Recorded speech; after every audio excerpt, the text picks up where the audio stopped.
So I finally saw Justice League, a movie I've been eagerly awaiting to see ever since Warner Brothers announced they were making one.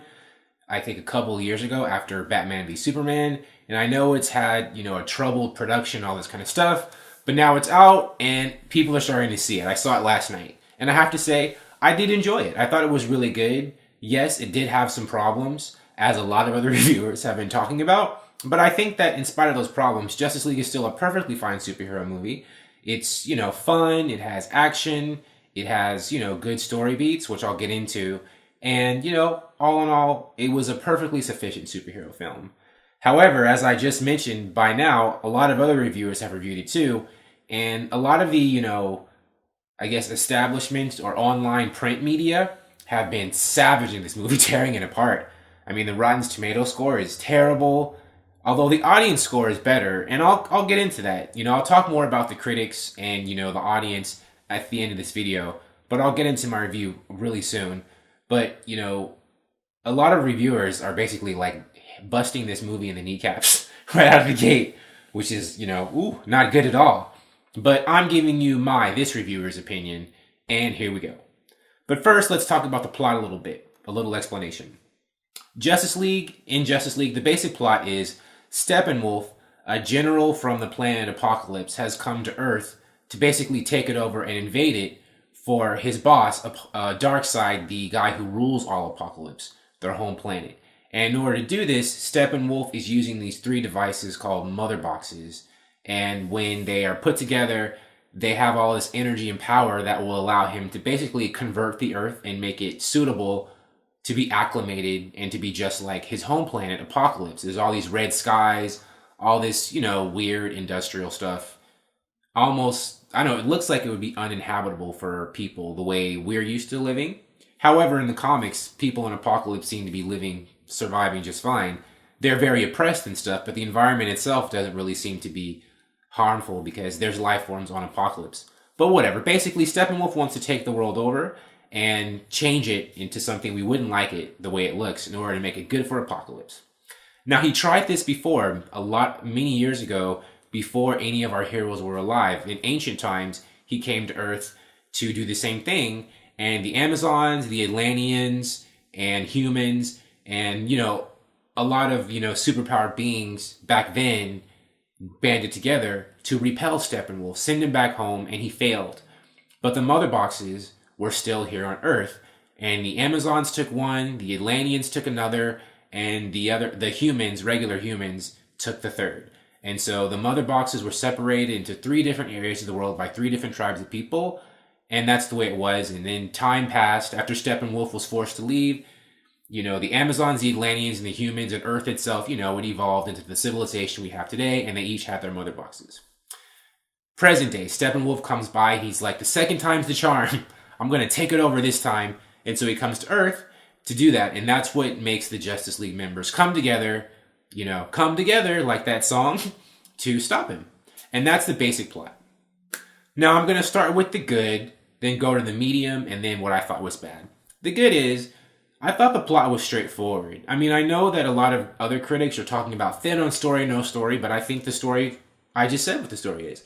It's a very simple, straightforward story of this guy coming to Earth, conquer it, and the Justice League coming together to stop him. I mean, that is the storyline of Justice League.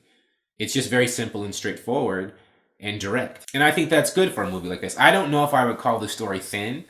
I would just call it very utilitarian. Maybe that's a fancier word for thin, but that's not thin in a bad way. I just thought it was just economical and direct and to the point. I mean, I didn't have a problem with that, and I felt I understood exactly why the plot was like this.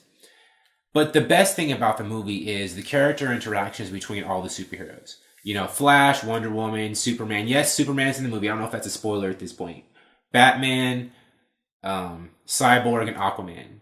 And I think I already mentioned Wonder Woman. It's nice because Justice League is the first DC team movie where we see multiple heroes, multiple protagonists, actually for the most part getting along. There are definitely arguments and people, saying fresh stuff to people in the movie. You wouldn't know that from the trailers. I mean, they don't always get along, but for the most part, they do eventually. And they have actual real conversations with each other.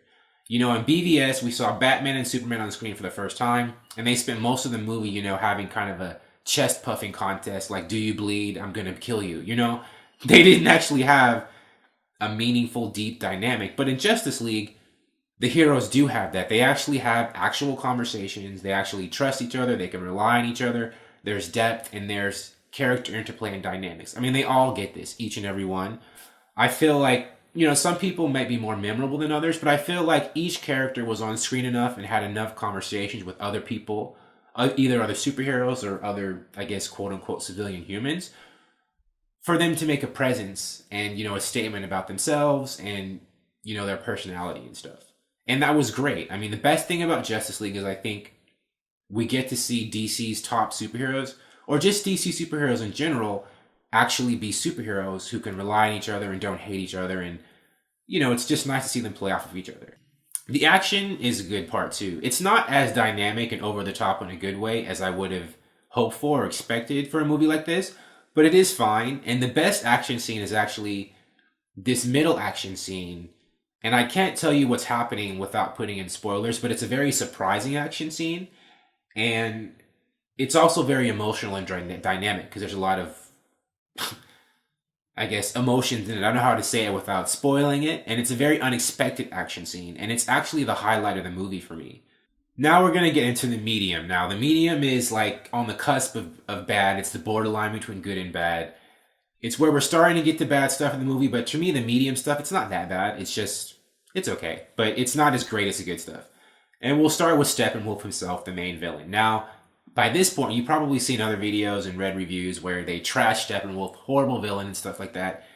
And yeah, Steppenwolf isn't the deepest villain, but I don't think it's that bad. Like, he gets shortchanged a bit. I mean, for me, Steppenwolf, I still remember Steppenwolf and think he was memorable enough. It's not like, you know, I forgot he was in the movie and didn't know who the villain was. But I think that the screenwriters and directors, in their efforts to establish the main characters and give them time to shine, I think they sacrificed villain screen time and storyline in order to service, you know, the members of the Justice League. Because they needed to. They didn't have, like, 3 of the Justice League members, you know, they haven't had their own movies yet, and they only briefly appeared in BVS. And we don't know much about them yet until this movie. And I think that in order to give them time to shine, the writers decided to give their spotlight, to give them more spotlight and then take some away from Steppenwolf. But the reason why, you know, Steppenwolf got shortchanged and there might not have been enough screen time for all of them is because of the forced 2-hour runtime. You might have heard that the guy who runs all of Warner Brothers, Kevin Tsujihara, he's like the president of the entire company, the studio, mandated that Justice League be 2 hours or less or whatever. And so, you know, the storytellers, the directors, and the screenwriters were forced to work within those parameters. I do feel like Justice League could have maybe been 15 or 20 minutes longer. It would have felt more fleshed out because the movie, it did feel a little rushed and compact. I do think that despite that, though, the movie was able to function just fine. And I understood everything that was going on. And I didn't feel like anything was shortchanged to the point where the movie was horrible. I definitely think we're going to get more expanded, you know, a more like bigger, longer cut when the movie's on Blu-ray and DVD.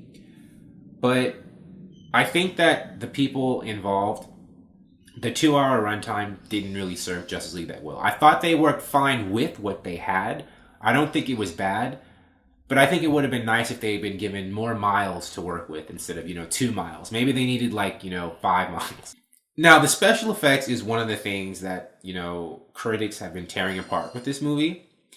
And I understand what they're saying, but here's the thing. Here's why I don't think it's that bad and why I'm not really bothered by that. Because in a lot of other movies of this type, I think Justice League's special effects were just as good as others. It's like, I knew that I was looking at special effects a lot of times, but I also usually feel like I know when I'm looking at special effects in other movies. Like Steppenwolf, for example, is an all CG villain, right? And I thought he looked fine given what all CG characters look like in movies like this today.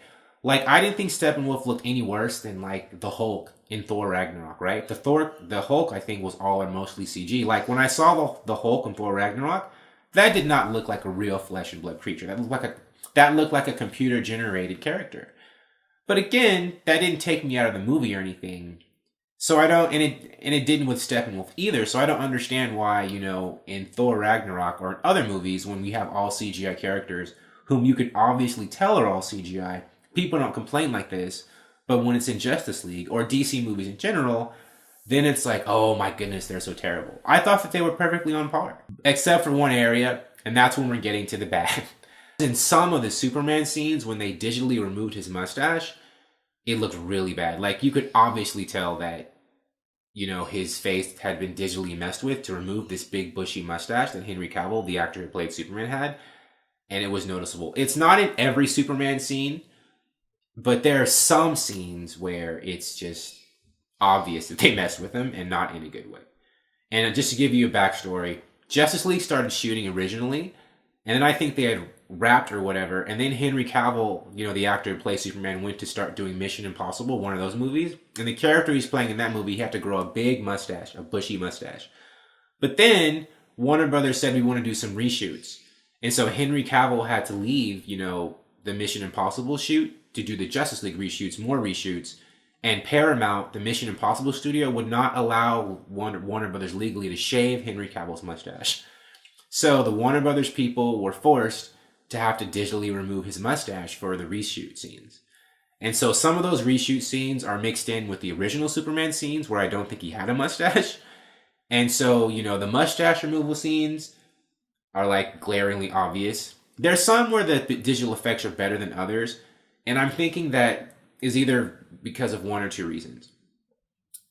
One is Justice League was doing reshoots, I think, in August, and they released it just now in November, which means they didn't have enough time in the post-production process, perhaps, to make their mustache removal effects as good as they would have been able to make it if they had finished production, you know, months earlier. That could be one reason. The second reason is possibly maybe just digital effects technology hasn't evolved yet where you can digitally remove someone's mustache, like a thick, huge mustache, and have it look good. I don't know. I mean, I'm not an advanced enough filmmaker or visual effects person to be able to tell you how great what the capability of the special effects things are given certain parameters.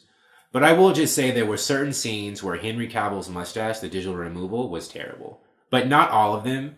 And in spite of that, it wasn't enough to make me, you know, hate the movie. And, you know, so, you know, it is what it is. And another bad thing was I felt the soundtrack.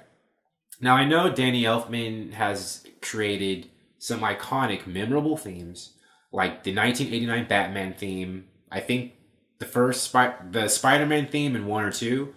I don't know, they say it's iconic, but I actually can't remember that theme at all. And he's done some other, like Beetlejuice from the 80s. You know, Danny Elfman has done some good stuff. But I really don't think he did a better job in Justice League than Junkie XL and Hans Zimmer did.